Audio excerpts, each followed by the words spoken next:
She woke up before the sun every single morning.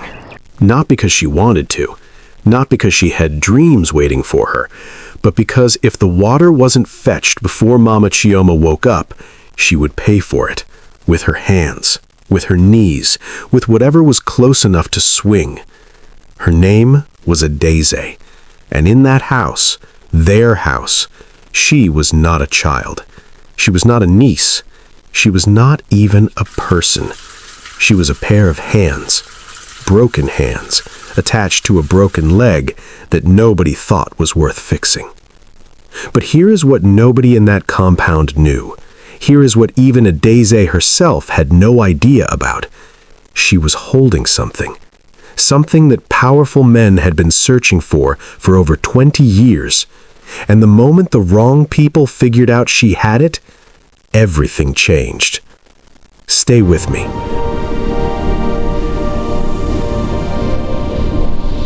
Adeze was 7 years old when her mother died. It happened the way death always happens in villages that have no hospital nearby. Quietly, quickly, and without warning.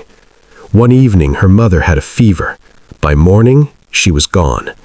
And Adeze, small, thin, with a left leg that had never grown quite straight after a difficult birth, was alone.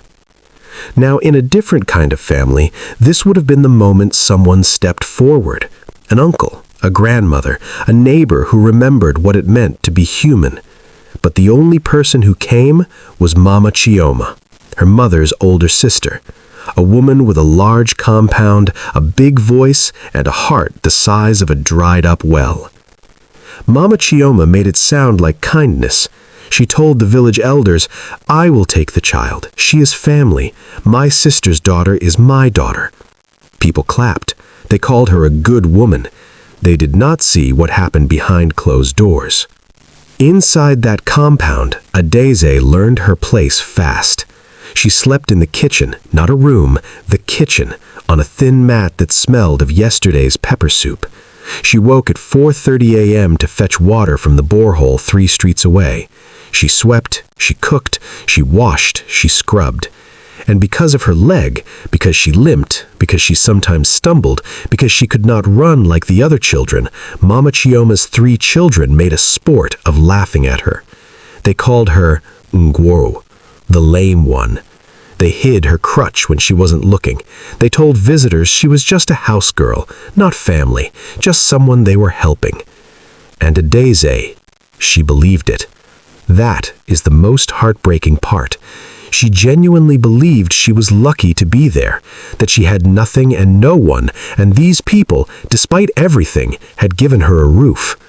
But there was one thing they could never take away from her, one thing Mama Chioma couldn't boil out of her like she boiled everything else. Adeze's mind. That girl was sharp. She had never been allowed to go to school consistently, too many chores, too many excuses, but she taught herself to read from the old newspapers she used to line the kitchen shelves. She listened to everything. Every conversation at the dinner table she was never invited to sit at. Every phone call Mama Chioma took in a hushed voice by the window. Every argument, every name, every secret. She stored them all. Not because she planned to use them, just because a mind that has nothing else to do starts to collect. And one particular name, a name she heard whispered only twice in 5 years, she held on to without knowing why. Chief Emeka Usegun Odeyinka. She didn't know who he was. She just knew that when his name came up, Mama Chioma's hands shook. Adeze was 16 when the stranger arrived. It was a Tuesday. She remembered because Tuesdays were the days she scrubbed the outside fence, and her knees would be raw and red by evening. She was on her knees, where else, when she heard the car. Not just any car.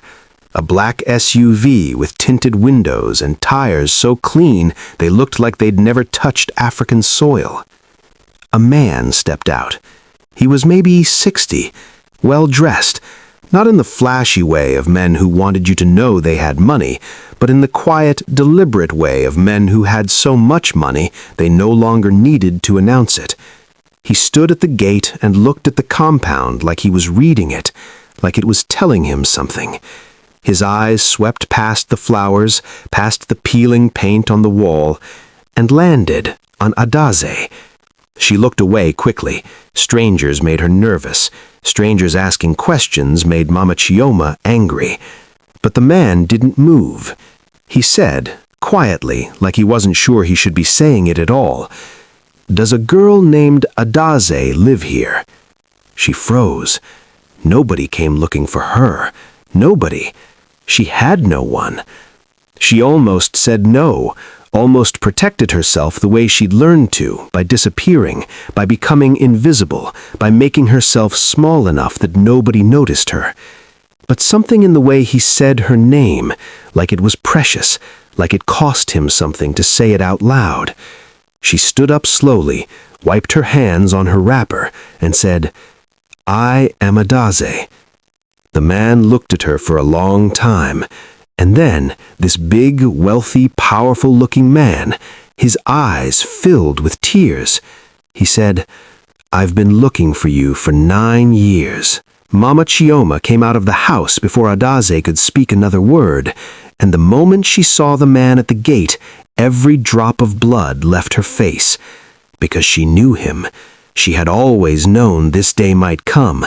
She just hadn't prepared for it arriving on a Tuesday while Adaze was still on her knees. His name was Mr. Boniface Adeyinka. He was the younger brother of Chief Emeka Olusegun Adeyinka. That name, the one that made Mama Chioma's hands shake. And the story he told, the story that came out slowly, painfully, like something long buried being pulled into light, rearranged everything Adaze thought she knew about her life. Mother had not just been Mama Chioma's younger sister. She had been the secret wife, the documented, legally married wife of Chief Emeka Adeyinka, a marriage that Mama Chioma had known about, a marriage that certain powerful members of the Adeyinka family had tried very hard to erase. Because Chief Emeka had died 8 years ago, and he had left behind a will that named his daughter, his only biological child, as the primary heir to his estate. Land, properties, a transport company, investments, worth more money than Adaze could count if you gave her a week and a calculator. But there was a problem. The will required proof, a specific document, a certified copy of her parents' marriage certificate and Adaze's own birth certificate bearing the chief's name, had gone missing after her mother died. Conveniently missing. And without those documents, the other family members had moved in like water through a cracked wall, claiming everything, dividing everything, leaving nothing. Mr. Boniface, the only honest man in a dishonest family, had never stopped looking. He had spent years, hired people, hit walls, until a church record in a small village led to a name, and that name led to this compound. And this compound held Adaze. But here is the part that broke every person in that room. Adaze reached into the collar of her dress. Around her neck, on a thin cord she'd worn so long she'd forgotten it was there, hung a small plastic pouch, waterproof, sealed. Her mother had tied it around her neck the week before she died. She had said, and Adaze had never forgotten these words, even though she hadn't understood them, "This is your name, my daughter.